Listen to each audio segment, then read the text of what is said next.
Are you ready to take the next step in your multifamily investing career? The time has never been better than now. Think Multifamily's Deal Analysis Workshop is a comprehensive live training course that will help increase your skills, knowledge, confidence as an investor before you invest. This workshop is a unique experience that provides hands-on instruction and guidance directly from Mark Kenney, who has completed over 100 multifamily syndications valued at over $1 billion. This course goes beyond theory, as you will be presented with real case studies and practice scenarios to work out in class. By the end of the training, you will have significantly improved your ability to evaluate deals quickly, make informed decisions, and take your investing skills to the next level with confidence. For more information and to register for Think Multifamily's Deal Analysis Workshop, go to thinkmultifamily.com/DAW. Use code Whitney100 to save $100. The Deal Analysis Workshop is designed for both beginner and experienced investors. Whether you are looking for a foundational understanding of how to analyze multifamily investments or looking for fresh insight on how to pivot your analysis method for this current market cycle, this is a workshop you have been looking for. Register today at thinkmultifamily.com/DAW. Use code Whitney100 to save $100. This is your daily real estate syndication show. I'm your host, Whitney Sewell. Today, we've packed a number of shows together to give you some highlights. I know you're going to enjoy the show. Thank you for being with us today. Our guest is Tim Rhode. Thanks for being on the show, Tim. Hey, it's my pleasure, Whitney. I look forward to hopefully adding value to your listeners. Awesome. I know you will, Tim. I have no doubt. And if you've heard of Tim before, you've probably heard that he's the co-founder of GoBundance. He's also the author of Tribe of Millionaires and founder of nonprofit One Life Fully Lived. He co-founded GoBundance in an effort to build a quality peer group of other successful men who could hold one another accountable to their own high standards, who choose to live life at the peak. Since its official founding in 2013, the GoBundance Tribe has grown to nearly 250 members who connect at seasonal tribe gatherings and annual international bucket list trips. And one other thing about Tim, he just told me he retired at the age of 40 and has been enjoying that retirement, and because of these great decisions he's made for the last 20 years. So congratulations to you, Tim, for being able to accomplish that. Tell us, though, I'd love to go through those, like the 6 levels of financial freedom you and I talked about, and maybe we dive in a little bit to those. Sure. So I was telling you, I asked where your listeners were, and you said a lot of them are either starting to do syndications, want to do syndications, or are doing them. And I said, well, this is what I see. There's like 6 levels of people knowing their finances. Level 1 is where most people are. They have no clue. They're a paycheck away. We know them. They're all around us, unfortunately. Some are at level 2. They own their house. They maybe started a retirement. They just got a few of the things on the way. Level 3, they own a few rentals. They understand the game. They're working towards becoming in GoBundance what we call a 100%. When you're financially passive income, financially free. And then level 4 is where a lot of you are. I bet maybe you could retire. You're doing a few syndicates. You're well in the trenches, and you've got a good game going. Just getting on that financial freedom piece. Level 5 is your ship has come in. You are financially free. You get to wake up every day and choose what you want to do. And for me, I spend about no more than 5% of my working time just moving money around and looking at packages. And all I do is water ski, and people like yours wake.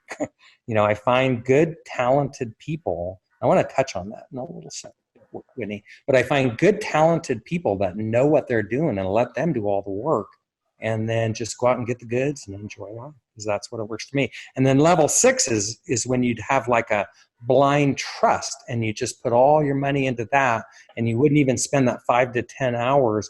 You just have somebody you better trust really well that's just managing it and giving you reports. So that's my 6 levels of financial freedom. Wow. Well, help us to walk through some of them. I know a lot of people are listening and thinking, wait, maybe I am just a paycheck away, or maybe they do have a few rentals. They are in the first one or two stages of that. But, it's so much of a mindset shift, isn't it? And helping us to live beneath our means, like you were talking about. What are some of the most common struggles you see there, helping us to get, from those first one or two levels to own up to level 6? Well, that's when you get into the ABCs of finances. A, offense, how can I earn more? B, defense, how can I live within my means? And C, how can I learn how to hopefully not get rid of debt, but how to invest wisely so I, put rocket fuel to the whole plan. So A is offense, B is defense, C is invest wisely. And so, look at each piece of those. How can I earn more? Can I get a, like some sort of new certificate, or can I get a side hustle? Can I, if I'm already flipping homes, can I bring on a partner that might do a lot of the marketing? Remember I said Ed Koneski did the stencils. Find your Ed Koneski who can do the pieces where you're weak. And maybe you're good at sales, or maybe you're good at marketing. You need that salesperson. So, just looking at how you can play your game better.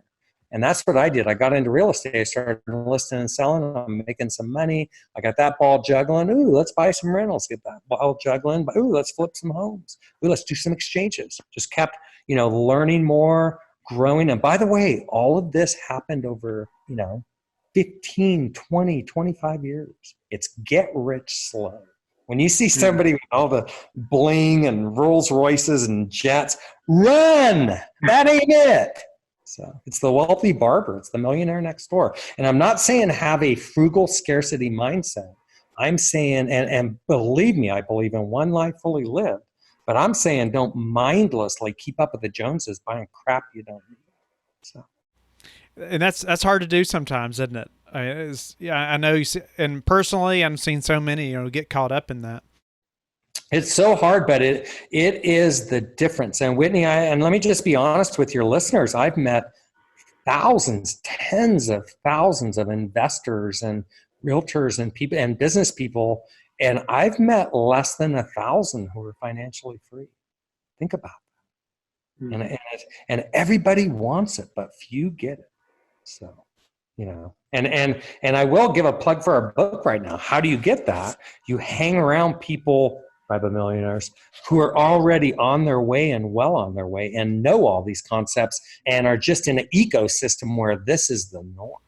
So, I'd love to talk about that a little bit. I know, obviously you're the founder of GoBundance. It's just an amazing tribe of men who have done this. And so, tell me about how that changes somebody when they're able to be a part of a group like this.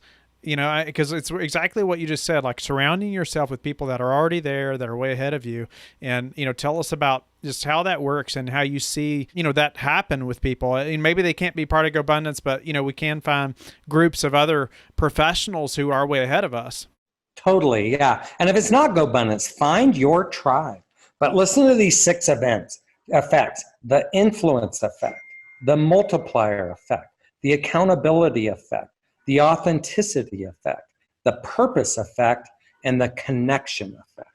Think of the layers of that, almost like a spider web, and think of getting around people that understand life, if you will, that the depth of life.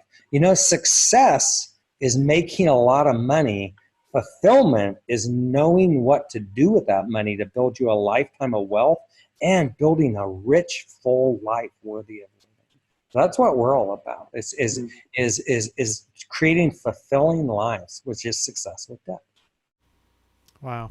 And, what about, being able to be a part of a group like that, could you talk on, just like finding our tribe, finding that group that we should be a part of, or, how do we know, one from another, or, what distinguishes one from another personally? Yeah. Hey, by the way, if you go to tribeofmillionaires.com, there's like an audit on those 6 layers of accountability of effects, 6 effects. And there's also one of what we call our one sheet. And it's like your baseball scorecard of where you are with all of these things we teach. So check that out at tribeofmillionaires.com and either get the book there or at Amazon. But what I'd like to do is just kind of give you 3 examples of young guys all in their 20s that came into our tribes as lone wolves, kicking butt in their own way, but then got around our tribe and their lives just took off exponentially. And I'll just drop their names. You may know them. Matt Aitchison, Diego Corzo, and Sam Weaver. I don't think any of them are 30 yet. They're all 100%ers, financially free. They all own multiple businesses with multiple teams working under them.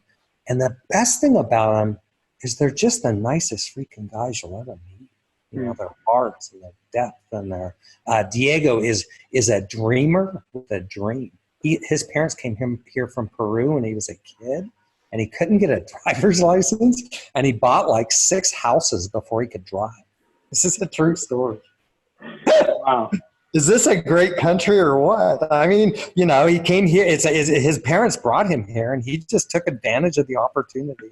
And I don't want to get into any kind of thing, but I love anybody of anywhere who gets off their butt and does something. So, yeah. That's a great example right there of having nothing, coming with nothing, and not even having a license, but making it happen. And think about how all of our limiting beliefs, I can't because. One of our sayings at One Life Fully Lived is, who says? Who says? And that's go back to what I talked about before. Who says that you have to live one incarnation your whole life? That's another thing about GoBundance is there's a lot of us who are, they've built wealth. They've built these magnificent lives. And then they look up and go, wow, I don't want to be like Robin Williams or Anthony Bourdain. I want depth. I want more. And these are the things, we have conversations. We have real conversations about the things that matter. Nice. What's a struggle that happens when people get around is, people like that are so far ahead of them, or is there something that these new guys, these younger guys struggled with as they get into a tribe like that and are able to start propelling themselves to a much higher level? I'll tell you a really good, legitimate struggle, Whitney, is trying to, how can I put this, run from first base to third base without getting to second base. And I'm talking to all of you new wannabe syndicators out there. You should make darn sure you never lose an investor money. That should be the first thing on your mind, is no investor loses money on my watch. And if you're not absolutely diligently looking these deals over and having somebody that knows what they're doing really look them through, boy, we're at a weird time in the cycle. And my buddy Andrew Cushman, who has we have the syndicate DAPT, I wish he'd buy so much more property than he does. But he always says, do you want me to find great deals or do you want me to find good deals, Tim? And as you know, good deals are only fair deals because something comes up. Great deals are a lot of times only turn out to be good deals, and exceptional deals a lot of times only turn out to be great deals. So things are always, take a little harder, and so pay your dues, do your homework, be willing to roll up your sleeves and do the hard work. Whitney, do you remember? You're probably maybe too young, but when I was a kid, we had these balsa wood airplanes, and you put them with a rubber band propeller. Do you know what I'm talking about? I do. I had one. Okay. So if you remember, if you wound it up and you wound it 3 feet or, 3 times, it'd go about 3 feet and just fall. And if you wound it pretty good, it'd go across the room. But if you wound it a few times more and a few times more and then one more time, it soared. And that's what I'm talking about is being willing to do the extra things that others won't to get the things you say you want. If you want the goods, you got to do the shoulds. Bobby Jones, he's a retired anesthetist. He turned alternative investor. He works to educate fellow healthcare professionals on the values of alternative investing while providing them with opportunities to do so. He wants everyone to be able to create time flexibility in their own lives. He was working many, many hours in the healthcare field, and he made a transition that I feel like could work for a lot of people that are even in other, W-2 positions, right? And so I want you to hear just some options, some things that may be available to you that he took advantage of that maybe you hadn't thought of that we're going to talk about. Then he's going to lay out 3 steps to creating that time freedom for that busy professional. And so I want you to learn how to do that. It's so important. It's so life-changing when you can wrap your mind around that. Hey, these things are possible if I make a few critical decisions. Bobby, welcome to the show. Honored to have you on. I know we've been connected for a little while now in our business, and looking forward to learning more about your business and how you've made this massive transition, right? I know many of the listeners are desiring or wanting to do the same thing, but I know you can help them, whether they're a passive investor or whether they are someone that's hoping to create their own brand and business as well. So looking forward to getting into this. Quickly though, how, why, what pushed you to make this big transition? The career path you were in doesn't happen just overnight or with no work, or, there's a lot invested there. So it's always a big decision. And I love asking people like why, how, what caused you to do that, man, your mindset, all those things had to change, right? I know you're going to help us understand that because I know those things had to happen for me as well. So dive in a little bit there. Sure. Well, when I first got started in my career as a nurse anesthetist, I was working in a W-2 position in a hospital, and I was working, pretty much every day during the week, some weekends, things like that. And it takes up a lot of your time. Working 40, 50 hours a week, it requires a lot of your time. And so I decided to transition away from the W-2 to 1099 status, which is basically contract work. And so I had been doing that for a few years. And what I learned in the 1099 world is it really can be dog eat dog. And, you have these periods of feasting and you have these periods of famine. So I was in one of those famine periods. I was only working about 3 to 5 days a month during that time. So I had a lot of free time on my hands. And that's when I started getting into the podcasts and trying to find other ways of making money outside of my traditional career. I'm just so fascinated by the ways that people find to create income. And so, of course, that led me to real estate, Bigger Pockets and all that. And then I heard Michael Blanc come on to the Bigger Pockets show, and he started talking about apartment investing. And I said, okay, well, let's check this out. And so I started checking out his podcast. And then Ryan McKenna of McKenna Capital was a guest on his podcast. And I said, well, man, that sounds great. I should invest with that guy. And so that's kind of the route I took. And so it just so happened that my wife and I were ready to jump into real estate in a couple of different ways. We had looked at single family rentals and we were looking at apartment investments. We ended up investing in both opportunities at around the same time. And what I found— Did you buy your own single family or did you invest with somebody that was an operator? No. So, we tried to do a turnkey single family property, which that's a whole other story. Turnkey is not always turnkey. I learned a lot of lessons that were very expensive in that. But the big point here was that I invested in both of these at about the same time. We bought a single family home in Alabama, and we got into our first real estate syndication here in North Carolina. The apartment syndication started paying consistently within 3 months. The single family home was a headache from start to finish. Like, we went through the bank and of course things were taking a little longer to get the loan. And so the bank continues to want, updated financials from you and updated this and they want paperwork out the wazoo. Whereas when I invested in the apartment syndication, they said, okay, well, here's, what you have to sign, here's all the risks involved and everything else. You go and you sign it and you wire the money and it's done.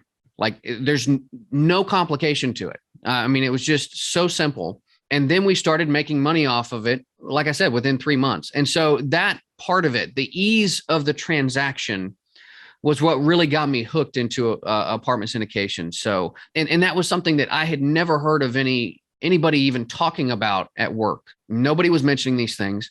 So, but I'll tell you what pushed me over the edge was at around that same time, the hospital that I used to work at had a daycare center that our youngest daughter attended and had attended, she was almost 3 at the time.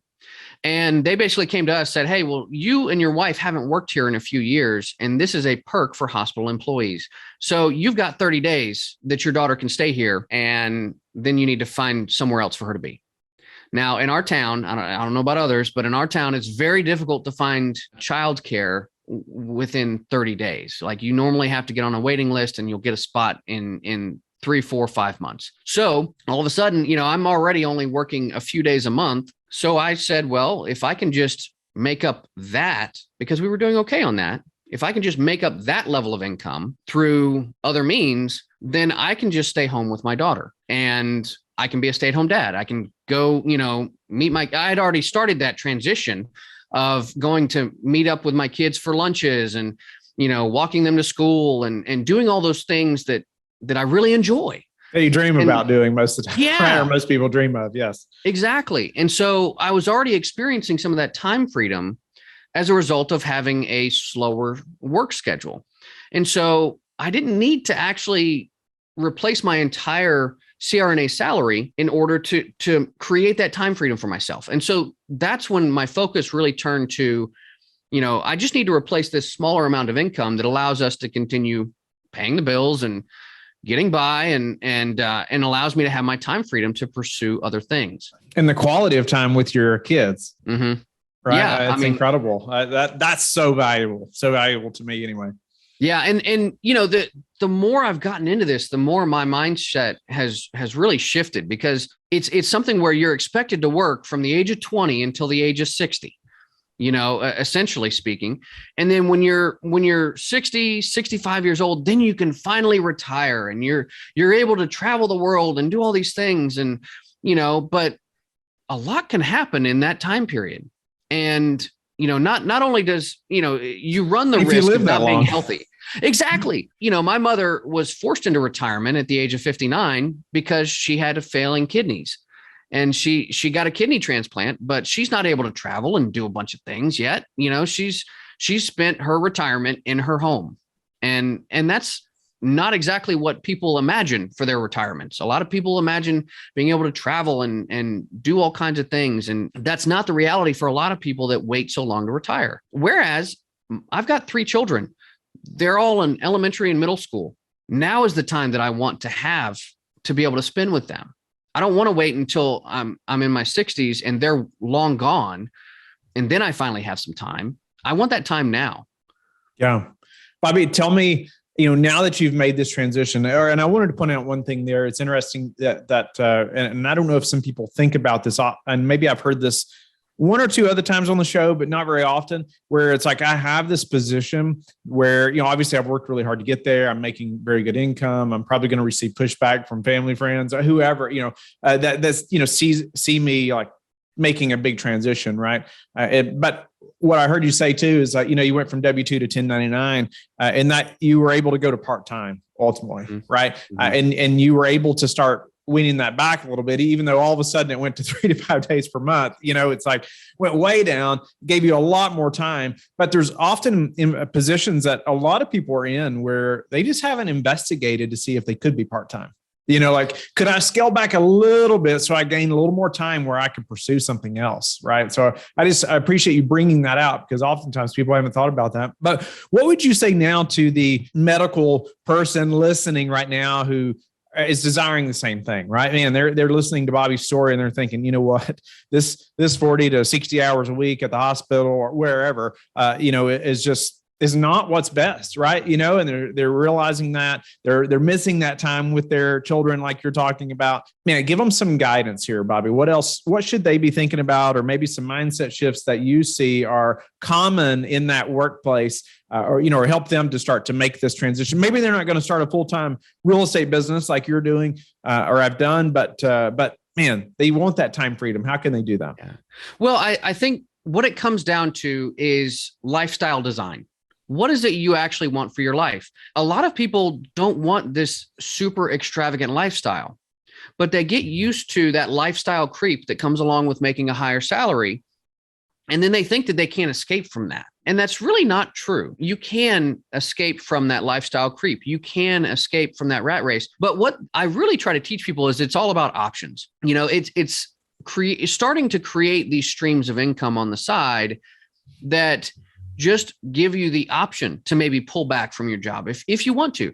Some people are in these career fields and they love it. That's great.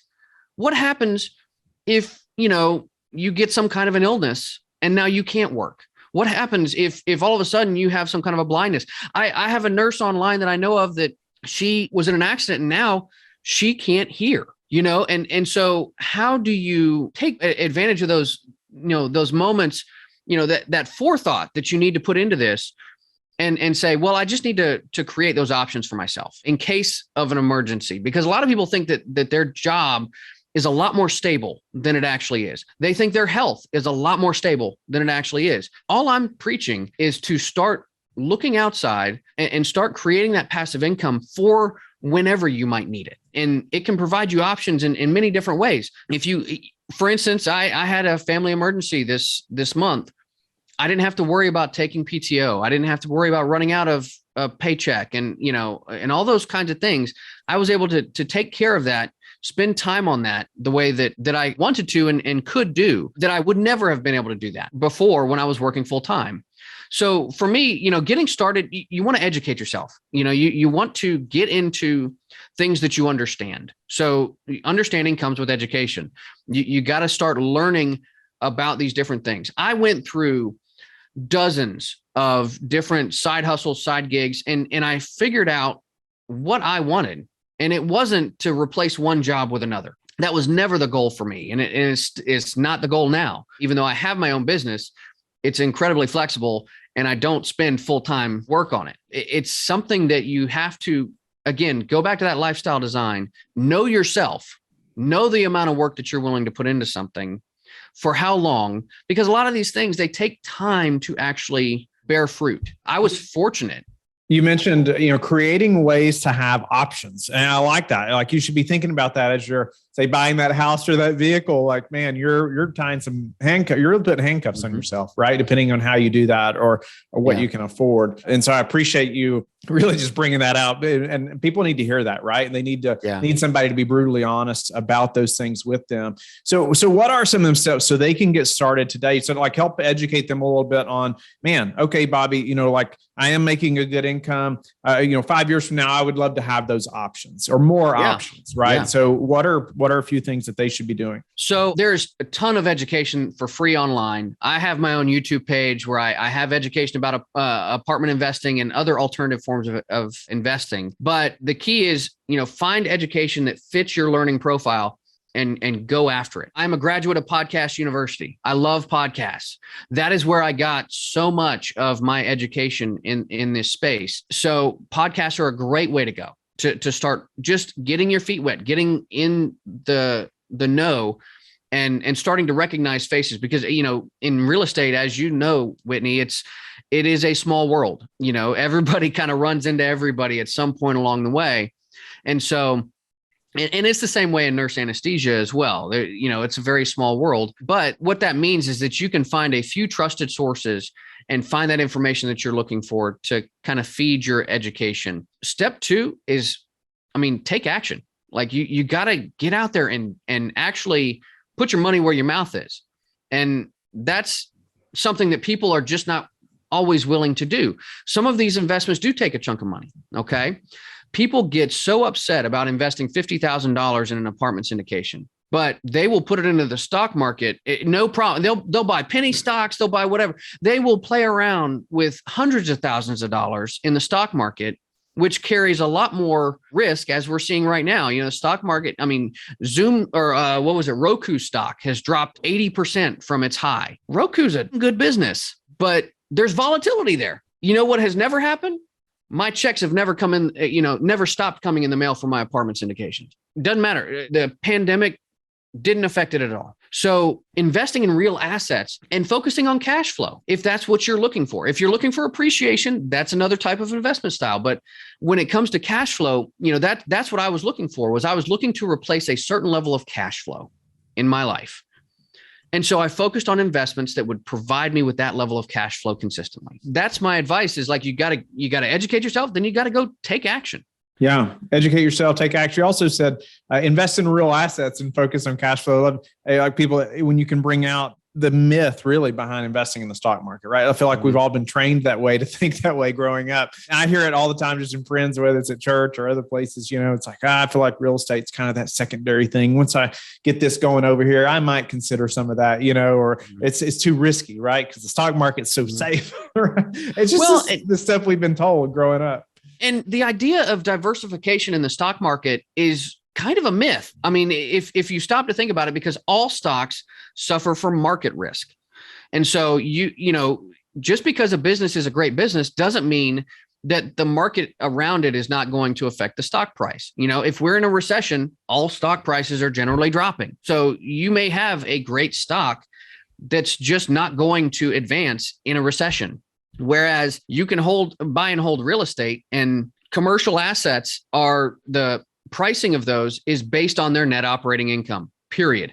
The price of a stock is not necessarily based on its net operating income. It's based on speculation and all these kinds of things. I am an advocate for what I call true diversification. I have money in stocks. I have money in real estate. I have money in crypto.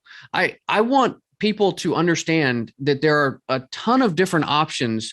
But if you're looking to protect your portfolio and you're looking to truly diversify, you have to start looking outside of the stock market to do that. That doesn't mean abandoning the stock market, but it means making it less of a percentage of your own portfolio. It's not the only percentage. Right?